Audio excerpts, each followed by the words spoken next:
एक युवा जिद्दू कृष्णमूर्ति से पूछता है, इस समय सर मेरे पास कोई विशेष समस्या नहीं है सिवाय परीक्षाएं पास करने की समस्या और उससे जुड़ी थकान के। इसके अलावा मुझे लगता है कि मेरे पास कोई दिक्कत नहीं है। एक तरह की स्वतंत्रता महसूस होती है। मैं खुश हूँ, जवान हूँ।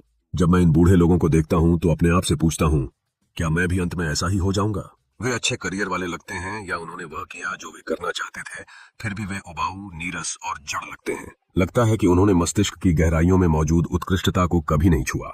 मैं बिल्कुल वैसा नहीं बनना चाहता। यह अहंकार नहीं है, लेकिन मैं कुछ अलग चाहता हूँ। यह महत्वाकांक्षा भी नहीं है। मैं एक अच्छा करियर और बाकी सब चाहता हूँ, लेकिन मैं बिल्कुल भी उन बूढ़े लोगों की तरह नहीं बनना चाहता जिन्होंने जीवन में अपनी सारी जीवंतता खो दी है। जिद्दू कृष्णमूर्ति उसका जवाब देते हुए कहते हैं, तुम शायद ऐसा नहीं बनना चाहते, लेकिन जीवन बहुत मांग करने वाली और कठोर चीज है। वह तुम्हें चैन से नहीं रहने देगा। तुम्हें समाज से बहुत दबाव झेलना पड़ेगा। चाहे तुम यहाँ रहो, अमेरिका में या दुनिया के किसी भी कोने में, तुम्हें लगातार प्रेरित किया जाएगा कि तुम दूसरों की तरह बनो, कुछ झूठे बनो, वे बातें कहो जो वास्तव में तुम्हारे भीतर से नहीं आती। और अगर तुम विवाह करते हो तो वह भी नई समस्याएं लेकर आएगा। तुम्हें समझना होगा कि जीवन बहुत जटिल है।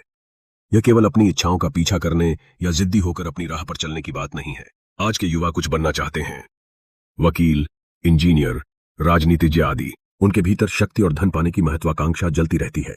जिन बूढ़ों की बात तुम कर रहे हो वे इसी रास्ते से गुजरे हैं। वे निरंतर संघर्ष और अपनी इच्छाओं से थक चुके हैं। जरा देखो, अपने चारों ओर के लोगों को देखो, सब एक ही नाव में सवार हैं। कुछ लोग उस नाव से कूदकर भटकते रहते हैं और अंततः मर जाते हैं। कुछ किसी शांत कोने की तलाश में निकल जाते हैं, संन्यास ले लेते हैं, किसी मठ में चले जाते हैं, तरह तरह के साधु बन जाते हैं, जैसे कोई अंतिम निराशा उन्हें वहां खींच ले गई हो। और विशाल बहुसंख्यक अरबों लोग बहुत संकुचित जीवन जीते हैं। उनका दृष्टिकोण बहुत सीमित होता है। उनके अपने दुख और अपने छोटे छोटे सुख हैं और वे उनसे कभी मुक्त नहीं हो पाते, उन्हें समझ नहीं पाते, न ही उनसे परे जा पाते हैं। तो फिर हम एक बार फिर एक दूसरे से पूछते हैं, हमारा भविष्य क्या है? विशेष रूप से तुम्हारा भविष्य क्या है? तो इस जीवन में एक राह आगे है।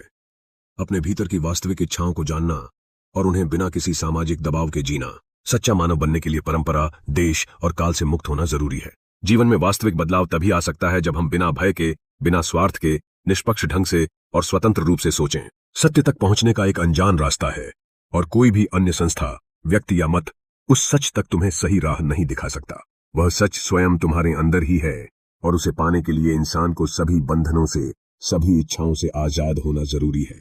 इसलिए शिक्षा का वास्तविक उद्देश्य स्वतंत्रता, प्रेम, प्रत्येक मनुष्य में अच्छाई का फूल खिलाना और समाज का पूर्ण परिवर्तन लाना है। इसलिए वास्तविक ज्ञान प्राप्ति के लिए संवादपूर्ण बातचीत करनी चाहिए। बहस नहीं, प्रवचन नहीं।